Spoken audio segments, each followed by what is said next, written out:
Olá, amigos da Eterna Aprendiz. Eu, Reinaldo Maximiano, mais uma vez aqui com vocês na série Diálogos, e hoje recebendo uma amiga, uma colega de profissão, uma parceira, a Mariana Moll, lá de Belo Horizonte. Estamos fazendo essa conexão, eu aqui em Uberlândia, no Triângulo Mineiro, e a Mariana em Belo Horizonte, capital do estado, em plena pandemia. Estamos gravando na parte da manhã, né? Então, bom dia, boa tarde, boa noite a todas e todos. E aí, Mariana, como você está? Tudo jóia, bom dia, boa tarde, né? Esse tempo que a gente está aqui isolado, a gente não sabe quando a gente vai se ver, mas olá para todo mundo aí também. Pois é, e o programa é gravado, né? Então, assim, ele pode ser assistido pelas pessoas em qualquer horário, né? Bom dia, boa tarde, boa noite, igual show de Truman. Gente, a Mariana Moll, ela é doutora e mestre em artes pela Escola de Belas Artes da UFMG, em BH, com pesquisa relacionada ao cinema latino-americano, isso foi em 2014, e brasileiro, né, em 2007, respectivamente, né? Graduada em jornalismo pelo UniBH em 2003, colega minha de UniBH, eu saí de lá em 2000, em 2000. Foi professora da graduação em cinema e audiovisual da UNA entre 2015 e 2020. Integrou o júri internacional do Fest Curtas BH, o Festival Internacional, né, de Curtas de Belo Horizonte, em 2019. E júri nacional e mineiro, né, da 16ª Múmia, né, a Mostra Udgrud Mundial de Animação em 2018, que é organizado pelo nosso colega, nosso amigo Sávio, né? Pegar a unha para fazer essa mostra, né? Produtora executiva do Lumiar Festival, interamericano, de cinema universitário, né, com 6 edições, né, entre 2015 e 2020. Produziu a volta do Cine Brasil na mostra História, né, História Sem Fim, em 2016. Produtor e roteirista do documentário musical Simplicidade, Mozart Secundino de Oliveira, em 2015. Um currículo vasto. Nossa, uma pessoa que está ali, né? Na produção, no pensamento, no roteiro, na direção, no pensamento, na divulgação. A nossa conversa aqui hoje, Mariana, é sobre o streaming, né? A chegada, né, a força dos streamings no Brasil, especificamente, como a Mariana é uma profissional do audiovisual, né, do cinema e do audiovisual, nós vamos tratar hoje dos streamings de audiovisual, dos streamings de filme, né? Os streamings de música rendem aí um outro programa necessário, também é um outro drama, e a gente vai tocar nessas questões neste programa, né? Então, assim, a gente tem essa força do streaming, principalmente nesse período da pandemia, que me parece que estabelece ali um marco, né? Mas você tem uma progressão anterior da pandemia, do crescimento desse mercado, né? Até em relação ao mercado das TVs a cabo, das TVs por assinatura, né? Então você tem uma nova forma de acesso às obras, né? Mas também você tem ali diferentes formatos, propostas, histórias, e uma série também de algoritmos e necessidades de curadoria, tá? Que trazem muitos problemas, né, muitas questões que os serviços de streaming precisam se haver. Então, eu começo exatamente com essa questão, né, sobre essa forma de acesso às obras, né? Qual que é a sua visão, qual que é a sua avaliação, né, dos nossos serviços de streaming? É interessante a gente pensar, Rei, primeiro, né, agradecer o convite para o Diálogos da Eterna Aprendiz, esse nosso grupo tão legal.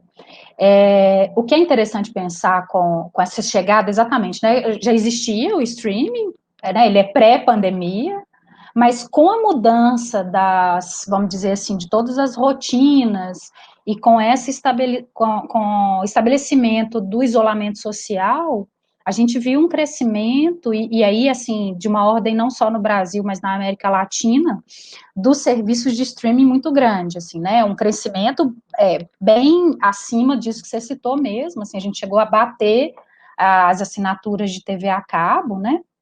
Então, o brasileiro hoje, falando especificadamente do Brasil, né, o brasileiro hoje assiste em primeiro lugar a TV aberta, né, que é esse clássico, a gente sabe de que canais que a gente está falando, né, da Globo em primeiro lugar, mas em que segundo lugar agora já é do consumo do espectador, já é o streaming. E é interessante pensar que essa forma de acesso às obras, né, a gente está aqui falando do audiovisual, do cinema também, né, isso mudou não só por conta da pandemia, mas se acentuou com a pandemia. Então, era um movimento que já vinha mesmo em crescendo, vamos dizer assim, né, o consumidor já estava mais interessado nesse consumo indoor, né, esse consumo doméstico, de cultura em geral, né, o acesso às redes, essa coisa de assistir filmes e séries, né, em casa, mas isso com a pandemia foi quase como uma solução ou uma imposição, né, dependendo do jeito que a gente vê essa questão do isolamento social.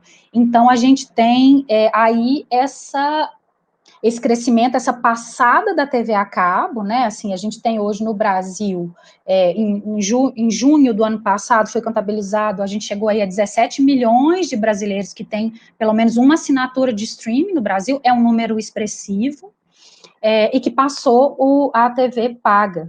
Tem uma coisa que eu acho que é interessante a gente começar falando, é que, assim, os pacotes de streaming, para começar, eles também têm um valor mais chamativo, né, assim, porque as TVs pagas são caras, os pacotes de TV a cabo ainda são caros para a realidade do brasileiro.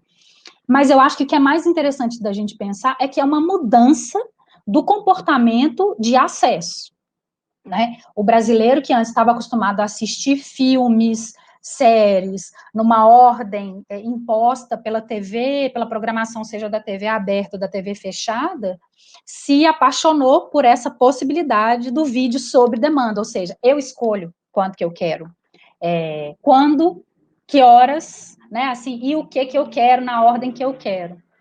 E aí, é isso, né, eu acho que a grande coisa do streaming, assim, a grande força do streaming é exatamente você ter lá, no mesmo espaço, no mesmo acesso, uma grande opção, um grande leque de possibilidades de audiovisual, seja por séries, documentários, jornalismo, né, dependendo do que a gente está falando, ou mesmo de entretenimento, os filmes, as séries, né? Agora, o que a gente pode questionar e problematizar aqui é se a gente está vendo no streaming as mesmas coisas que a gente via dessas outras formas, né? É interessante. Ou se realmente a gente está renovando o que a gente vê, né? É interessante essa posição que você apresenta, porque, assim, alguns estudos, principalmente na academia, na produção científica e tal, apontam uma coisa que é interessante, que é a gente está habituado com o modelo tradicional da televisão, um fluxo de programação bastante específico, seus horários, né, que horas vai ao ar o jornal, que horas vai ao ar a novela, que horas quer exibir uma série, enfim, né? E você viu num determinado momento, nós vimos num determinado momento, vou citar o caso da Globoplay, por exemplo, em que esse desenvolvimento do streaming se deu muito em função do fluxo de programação já existente na TV tradicional, né? Então, assim, o capítulo da novela terminou, vem um aviso, você assiste o capítulo de amanhã do Globoplay. Ou a série estreia esta semana, mas você já pode assistir todos os episódios na Globoplay. Então, na Globoplay, né? Então, essa dependência, né, de um fluxo de programação que já é existente na TV. Então, parece que precisava de um chacoalho, né, de uma tremedeira, para fazer, porque, olha, o streaming tem possibilidades diferentes. Uhum. Agora, temos uma chance de outro formato, né? A televisão está aqui presa à sua grade, e aí é uma coisa que não dá para a gente comparar, é uma prisão, exato, né, a grade. E, inclusive, de horário, anunciante, possibilidade de tamanho de acesso à obra, né, tamanhos de obras que você vai ver, né, e aí o streaming vem e fala, olha, a gente está aqui liberado. Pois é. Agora, o que nós estamos tendo acesso também? Porque, vamos lá, aqueles algoritmos presentes, por exemplo, na Netflix. Você termina de assistir um filme, aí a gente recebe aquele recadozinho assim, porque você assistiu este filme, tem esses e esses aqui, tem uma cartela de outras opções. Claro, todos muito parecidos por conta de uma similaridade ali de abordagem, de gênero e tal. Esse algoritmo pode tamponar muita coisa, não pode não? A gente pode ter acesso a produtos muito semelhantes, exatamente, não necessariamente diversidades. Eu acho que a grande questão hoje você tem vários streams, né? Então a gente está falando aqui de Netflix, Amazon, Disney, HBO+, Globoplay, né? Onde você tem a produção de cada casa produtora, né? Ou de cada empresa, com seu segmento.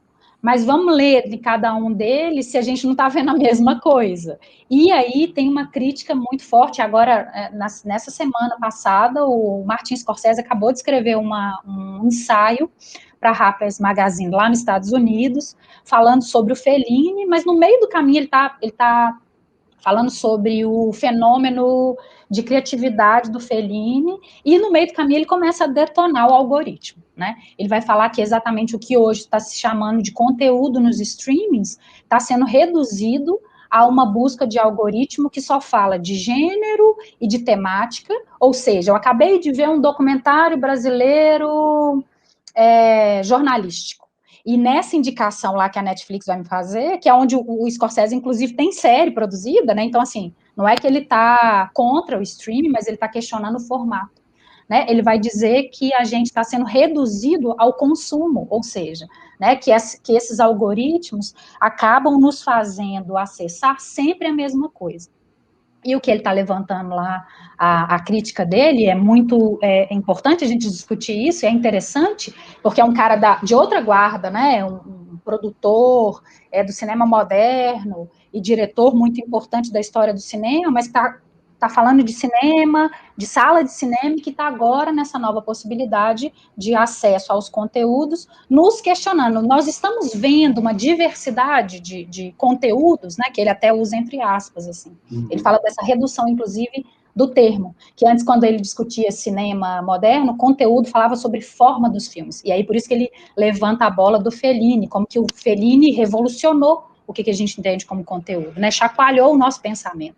E como que hoje... Ele completou centenário ano passado, exatamente. Se ele tivesse vivo, ele estaria esse ano com 101 anos, né? 101 anos. É um cinema que realmente, assim, até hoje, né, a gente vê hoje como que é um cinema à frente do nosso tempo hoje, 2021. Sim. Né? O Fellini questionava coisas do imaginário, inclusive, muito maior do que a gente consegue. E inclusive, aí, questionar e criticar a própria linguagem, a própria forma de se fazer filmes, né? Inclusive, no final da vida, detonando a televisão, né? Assim, já estava lá. Muito a televisão. A gente se repete.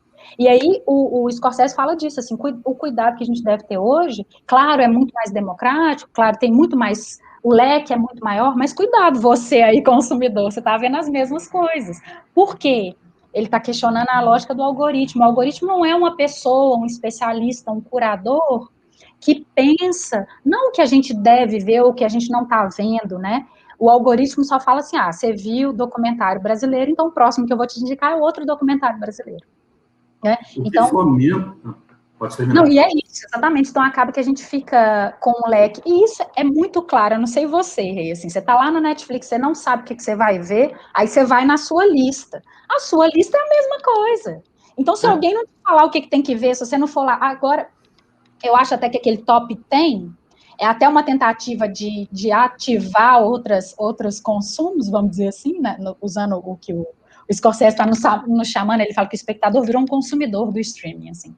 Uhum. E aí tentando te chamar para outras coisas, mas se você for nessa lista de porque você assistiu ou indicações para você está se repetindo, né? E é interessante a gente pensar nisso. Qual que é o tamanho do catálogo da Netflix? Né, assim, e às vezes você tem que ficar ali meia hora buscando, entrando em um, em outro, para chegar em alguma coisa diferente, né? Pois é, eu estava assistindo na semana passada, nesse gancho, uma produção que chama Cena do Crime, que era sobre aquele Cecil Hotel lá em Los Angeles, né? Desaparecimento de uma estudante canadense, toda uma questão que envolve ali o centro da cidade de Los Angeles, o Skid Row e tal. Mas é um programa, é uma série documental de 4 episódios, muito semelhante a várias outras que já estão no catálogo, né? Você tem ali os investigadores criminais, você tem testemunhas, você tem familiares, todo mundo dando depoimento de um processo de investigação. né? E terminando essa série, o que a Netflix faz? Ela me indica uma outra série documental chamada Night Stalker, que é sobre o Richard Ramirez, e aí você fica assim, gente, peraí, só porque eu assisti uma série sobre investigação criminal, eu não vou ficar consumindo conteúdo sobre serial killer. Porque senão você entra num loop de um assunto muito duro, né, de um assunto muito complexo, lembrando que a gente está numa situação de pandemia, que a gente está isolado, que a gente tem questões emocionais em cena, então, assim, a gente embarca numa coisa que também pode ser muito perigosa emocionalmente. E aí, desculpa, e aí é isso, assim, a gente está falando aqui que a grade da TV, vamos dizer, paga e aberta, ela é fechada, acaba que você entra numa nova forma de consumo com estrutura de TV ou paga, ou TV aberta. De estrutura de TV paga, né? Porque assim, você percebe que o leque não é tão amplo. Assim, na verdade, ele parece bem restrito. Agora, você tocou nessa questão do algoritmo, é uma questão inevitável, assim, porque acaba que ele possibilita algumas pessoas, alguns especialistas chamam de fenômeno, né, do binge watch, né, do maratona, né, do assistir até entupir os olhos, né. Em que medida, em sua avaliação, a gente está diante de um fenômeno, né, do maratonar, um fenômeno que é contemporâneo, ou não, isso não é um fenômeno assim tão contemporâneo? Tem uma empolgação aí da galera, não? Eu acho que tem uma coisa que é uma mudança de comportamento. Se é um fenômeno que o streaming trouxe, eu não sei. Eu acho que é forte, vamos dizer assim. Eu acho que tem uma mudança, assim, de comportamento ou uma acentuação de um comportamento que eu acho que já existia antes.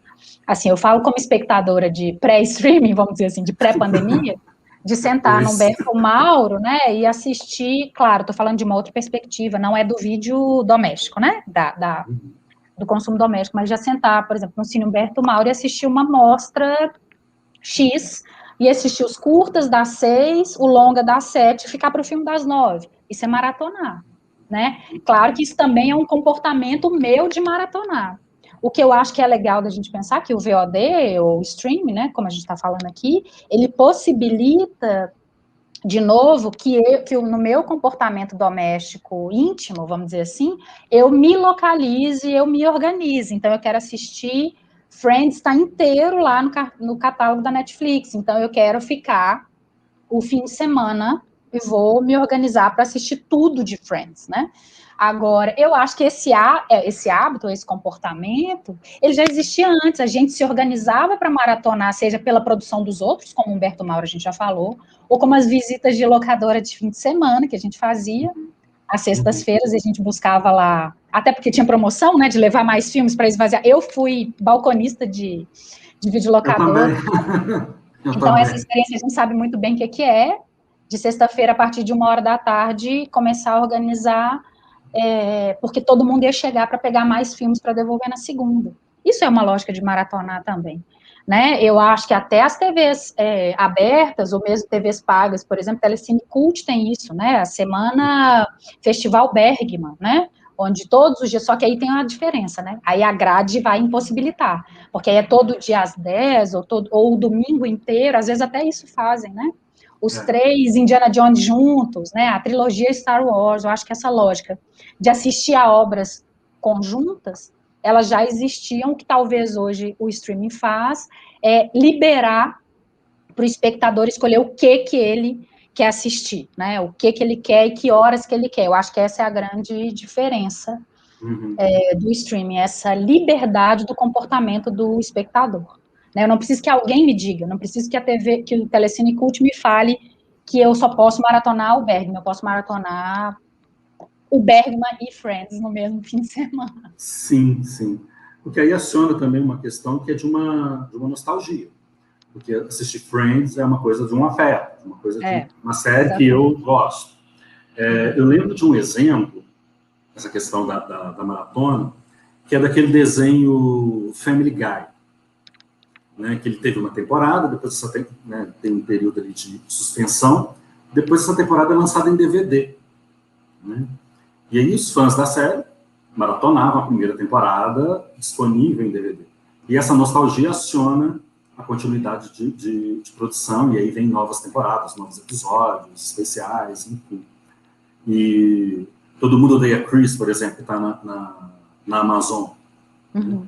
Então, para aquela situação que você está precisando desopilar, assistir 20 minutos, né, de 2, 3, 4 episódios de Todo Mundo Odeia Chris, parece que relaxa. Tem uma coisa que eu acho que é legal também a gente pensar dessa coisa da maratonar, é que aí sim, eu acho que talvez o fenômeno para as novas gerações, ou para as gerações agora dos jovens, é que eles conseguem ter acesso a seja uma cinematografia de um autor, ou uma série, por exemplo, a temporada de uma série toda no mesmo minuto.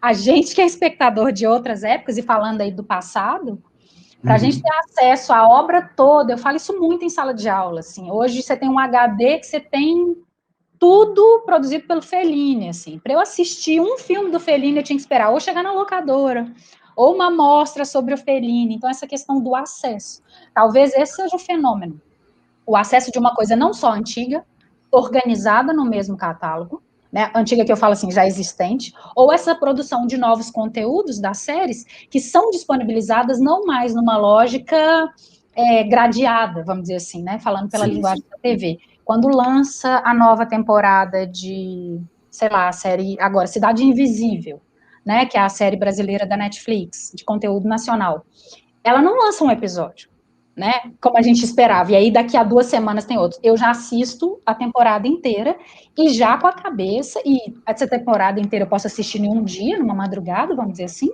e já no segundo dia eu já quero saber se ela tem uma segunda temporada. Então tem uma coisa do ávido da linguagem do streaming, que talvez seja esse, talvez, não sei, não sou estudante, não sou especialista disso, mas talvez o fenômeno esteja no acesso e na rapidez a essa junção de todo o conteúdo de uma vez só, né? Essa coisa que é engraçada, assim, você falar hoje com, sei lá, o meu sobrinho de 11 anos, que eu assistia isso que você está falando, assim, se eu quisesse acionar qualquer série, eu tinha que esperar a semana, a hora que ela passava, e não tinha acesso para ver tudo ao mesmo tempo, e tinha até essa coisa do gancho, né? O gancho da próxima... Sim, do próximo episódio, da próxima temporada, era uma coisa que me deixava no ar. Hoje, o Netflix tem aquele lá, você pode pular, inclusive, 5 segundos, né? Você não precisa esperar 5 segundos para dar continuidade à história, você pode, inclusive, ir para o próximo episódio, né? Ou começar por qualquer ordem, que também é uma inversão de forma de acesso, né? Você pode pular aqueles 5 segundos, você pode pular a vinheta de abertura. Você não precisa assistir a vinheta. Eu assumo, eu pulo todas as vinhetas, assim, não tem... Eu pulo também, mas sei lá, eu isso, gosto de ver a vinheta também. Eu acho que isso é uma... Eu estava comentando com o Potterman. É uma outra lógica. Essa lógica eu acho que realmente é uma coisa que a gente só viu agora a partir dessa possibilidade do streaming. Sim. Eu estava comentando na gravação de um podcast com texto brasileiro sobre o retorno do Bem Amado no streaming do Globoplay, no serviço do Globoplay. E comentando uma coisa que era assim, é curioso, porque a Globo digitalizou aquilo, disponibilizou, tal, pegou aquela arte inteira e disponibiliza, inclusive, os capítulos que estão com dropout, que estão com falhas, que estão incompletos, que tem cortes bruscos, você vê que a fita mascou, enfim, que você fica assim, gente, era assim que a gente queria assistir, mas isso é coisa de noveleiro, isso é coisa de quem tem saudade do produto, assim. Mas é assim que a gente gostaria de assistir, com essas falhas, né, como o disco arranhado, né, dá aquela areinha na agulha do disco, assim. Mas é assim que a gente gostaria de ver. Mas também é uma forma, né, tinha mencionado Fellini, mas aí guardando também as proporções, ano que vem é centenário do Dias Gomes. Então, assim, de que outra maneira nós também teríamos acesso a uma obra do Dias Gomes, que em termos de telenovela, é um dos autores, das autoras, que consolidam o gênero de telenovela no Brasil. Né? É um cara que vem de determinado movimento do modernismo, ele vem do teatro, o cara entra na Academia Brasileira de Letras, então você tem um cara multifacetado, uma pessoa que... Super atual, inclusive. Super atual, inclusive. Eu cheguei exatamente naquela parte da novela em que o Odorico manda interceptar as vacinas, né, e os remédios para tifo, né, que Dominique sucupira, enfim, muito atual. Né? Então, assim, tem essa nostalgia e esse jeito de como que se olhava para o Brasil, né? Como eu que acho essas que questões são atuais. e é legal também essa possibilidade de, por exemplo, a Globo, que tem uma super memória, tem um super registro, de nessa possibilidade do streaming, colocar isso de volta para a gente, né? A gente não precisa esperar, o que você também já mencionou. Então, tem uma coisa da nostalgia e tem uma coisa da possibilidade de ter acesso a conteúdos que a gente não teve, que o streaming pode ser uma grande ferramenta. E a Memória Globo, né, que é esse grande acervo que ela tem, imagina a gente ter acesso a qualquer hora e a qualquer tempo a todas as novelas, as primeiras novelas, isso para quem pesquisa, ou mesmo para o espectador apaixonado, isso é uma grande ferramenta. Isso é, eu acho, no caso da Globo, inclusive, um dos maiores chamarizes para acionar o streaming, né, de assinantes. Sim. Agora, tem problema.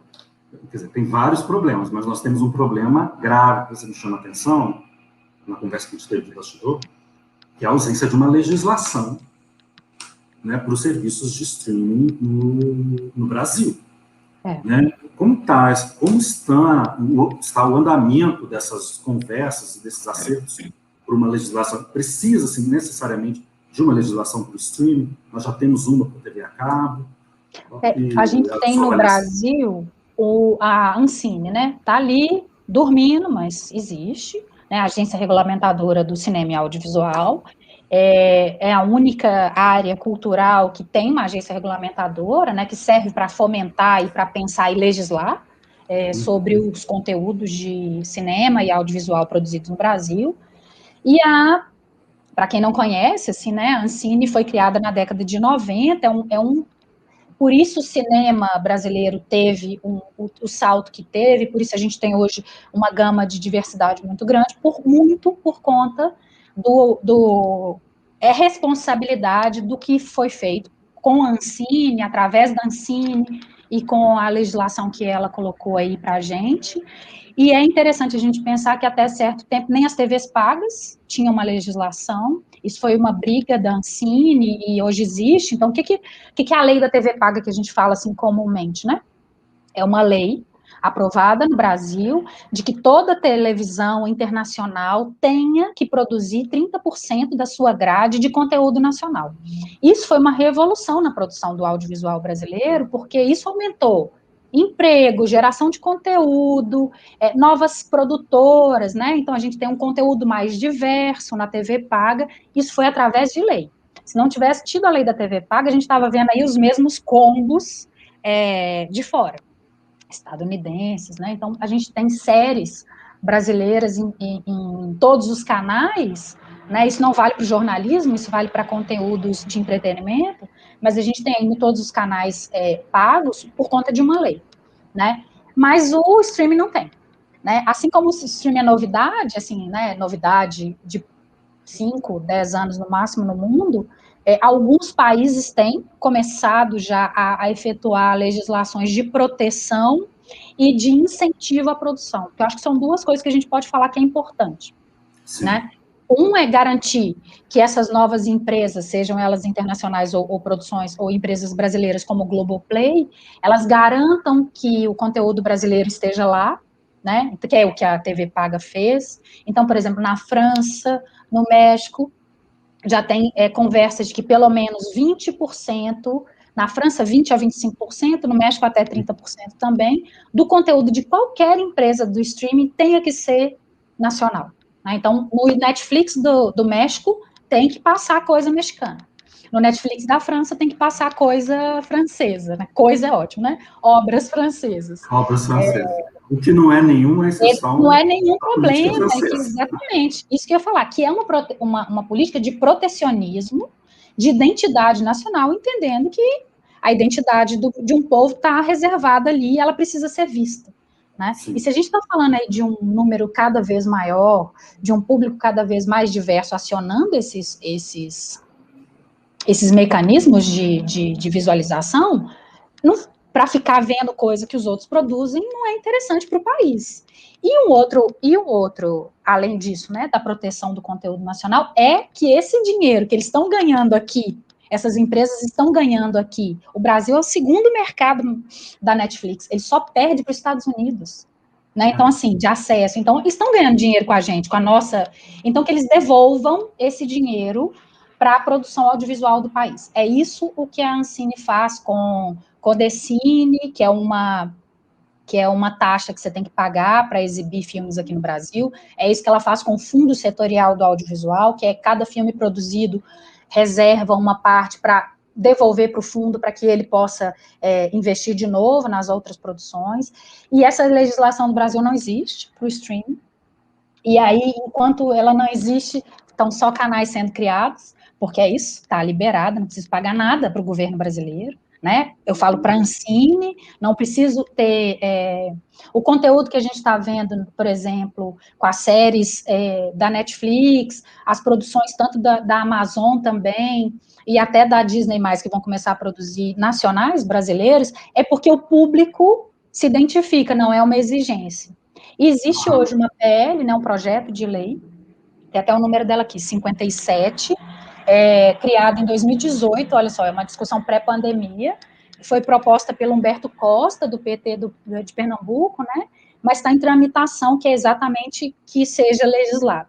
E lá os números são parecidos com a TV paga. E eu acho que é interessante a gente pensar que teve um grande bafafá quando foi a instauração da lei da TV paga, porque as telefonias, né, os canais não queriam ter Sim. que produzir conteúdo, mas isso foi uma grande força para o mercado de produção audiovisual, para a cadeia de produção do audiovisual no Brasil, isso ajudou a disseminar as produções, isso lá na frente é muito importante, porque a gente está falando aqui também do conteúdo audiovisual que a gente vê, Sim. né?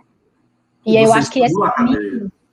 Eu acho que esse é um caminho meio sem volta, apesar de o lobby dessas empresas ser muito pesado, mas eu acho que, como eu disse, a Ancine está dormindo, nós estamos nesse momento que a cultura no Brasil não está em pauta, até por outras questões, que a gente não precisa entrar aqui para falar, por pandemia, por governo, por outras questões, mas é uma coisa que, com o crescimento do VOD e com essa passagem, eu acho muito difícil o streaming passar a TV aberta, porque a gente está falando de uma cultura brasileira da televisão, mas com o crescimento dele, eu acho que isso vai ser, com chegada de mais empresas, de mais conteúdos, eu acho que vai chegar uma hora que não vai ter como elas abrirem mão do conteúdo nacional, né, tanto que o Netflix já tem 2 longas-metragens produzidos no Brasil, já tem as séries brasileiras sendo produzidas, mas eu acho que também como legislação para proteção desses investimentos e do nosso conteúdo. Eu acho que é uma coisa que o Peru já está discutindo, como eu disse, o México, a França, né, faz parte da política deles,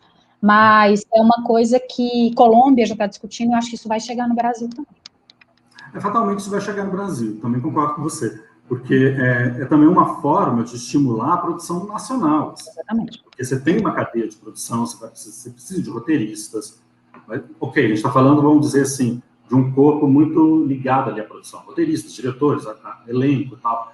Mas você tem não só essa questão da linha de frente, mas você turbina também festivais, mostras, os lugares em que essas produções circulam, os talentos, de onde eles saem, muitas vezes das escolas, né, de cinema, das escolas de audiovisual. Então, assim, é uma forma de aquecer o mercado de outros e novos talentos que são necessários. Né? A gente tem muitos. Né? É uma cadeia enorme, se a gente for falar do diretor que vai pensar a história, até a cidade onde vai ser filmada, a cadeia hoteleira da cidade, alimentação da cidade, logística, né? É uma cadeia...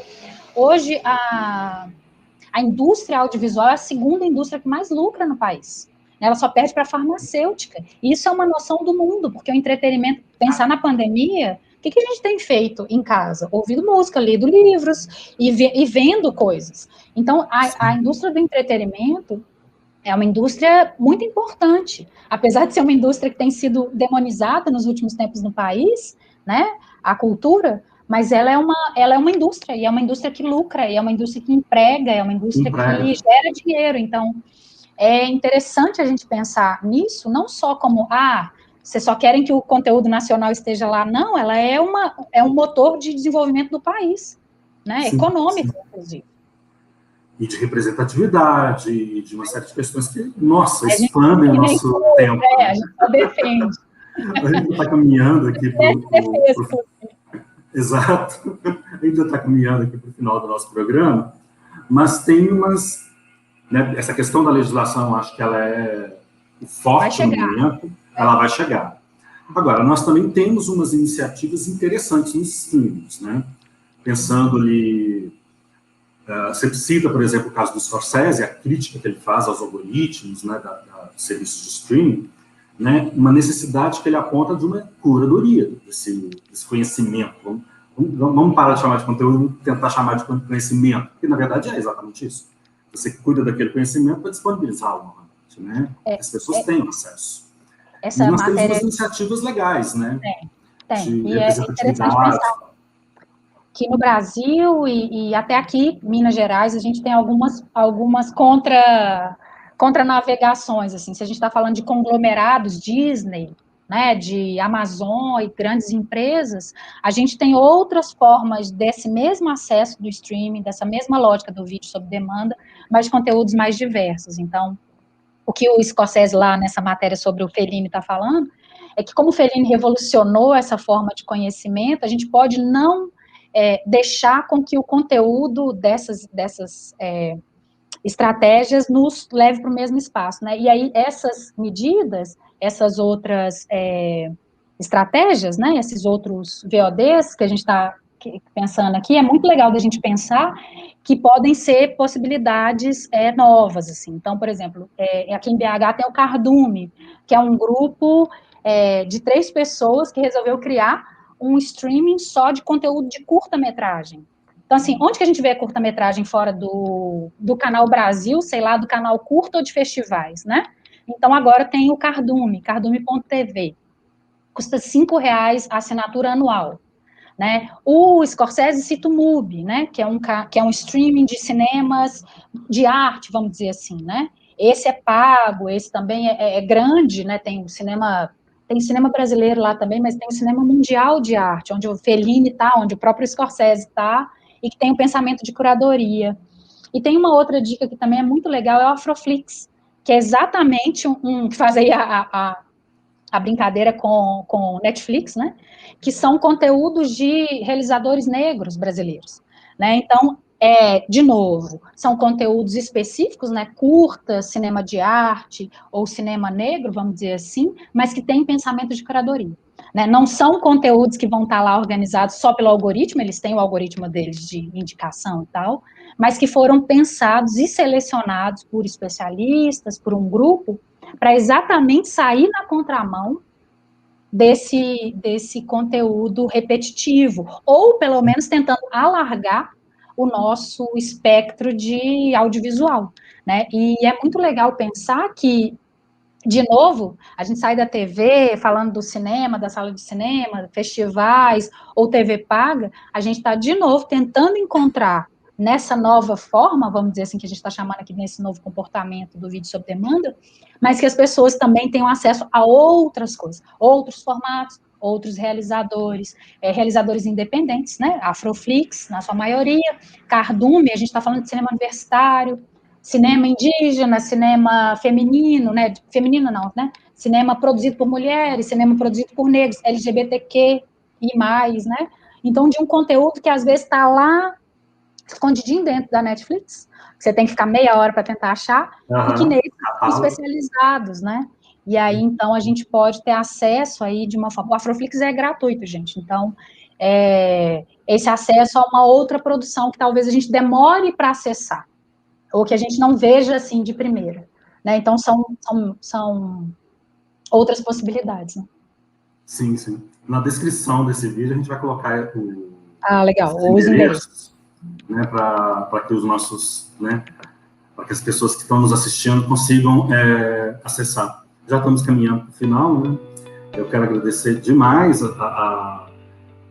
os ensinamentos da Mariana Moll, né, as explicações, o posicionamento que ela tem diante dessas questões, principalmente com relação ao ensino. Acho que o ensino já rende um diálogo específico sobre ela, né? Sobre a sua ação, toda a sua questão política, e toda a questão relacionada ao mercado do audiovisual, suas carências, né? Nós temos muitas, né? Inclusive da presença feminina, da presença negra, da presença LGBTQIA+, né? do Cinerengejo, como a Mariana bem colocou. Meus amigos, minhas amigas, ficamos por aqui. Agradeço demais a Mariana, aí em Belo Horizonte, e agradeço a todas e todos que estão aqui prestigiando mais esse episódio da série Diálogos. Mariana, se cuida aí em BH e vamos forte, vamos firmes. Obrigada. Todo mundo, né? Vamos manter aí por enquanto em casa e que a gente acesse pelo menos entretenimento e outras coisas nessa possibilidade aí do VOD também. Eu que agradeço e vamos juntos. Vamos juntos. Obrigado, gente. Até a próxima. Tchau, tchau.